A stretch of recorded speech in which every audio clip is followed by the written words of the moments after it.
maybe it should be said, if it's not obvious. The reason why some people actually this world actually are now afraid that they will soon see retaliation.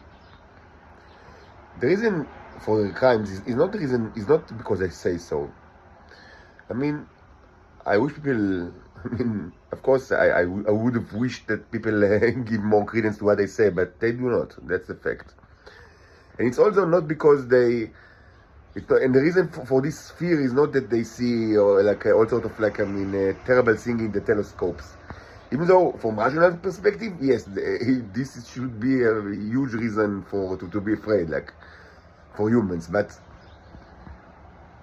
I mean, humans are not rational creatures, and they, I mean, one of the problems of humanity is that they do not give much credence, like not only to like to prophets, but not also to scientists. Like, I mean, it's not, the problem is not only with the religious figures. It's not true to scientists. Like, I mean, scientists many times, I mean, they kind of like, I mean, they like, you know, they warn people that, I mean, they do things that will hurt them, and people don't. Many times people do not care. So this is not the reason. But people are actually afraid of retaliation, and the reason for that is that retaliation already happened, and actually more than once. I always, I mean, mention I mean, these things happened in the 1980s, but it wasn't the first time. And when I say it wasn't the first time, I do not refer to, you know, to the 70 AD or to 130 AD. That were all of the retaliations, but it's not. I mean, in the 20th century. But should be said, it doesn't make sense to repeat the same events forever. I mean, the same occurrences forever. And it's not what's going to happen now. We do not live like in eternal repetition, like life of eternal return, like in the way that many philosophers, I mean, articulated it.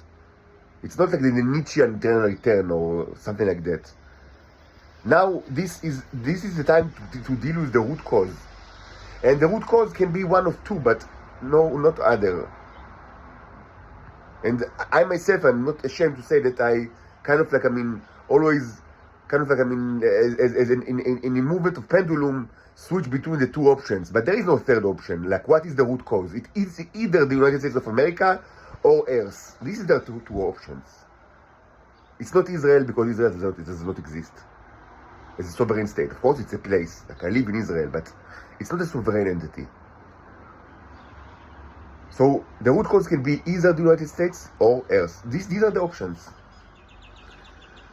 So one of the two will be destroyed, and this is like, I mean, this is like a minimum. It's minimum.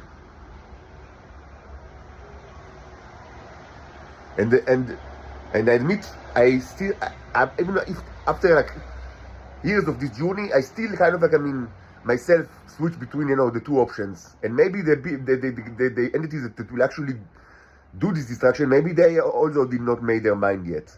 But it will not be something smaller than the United States, I can assure you. It's not going to be something smaller than the United States. It's something in between the United States and Earth.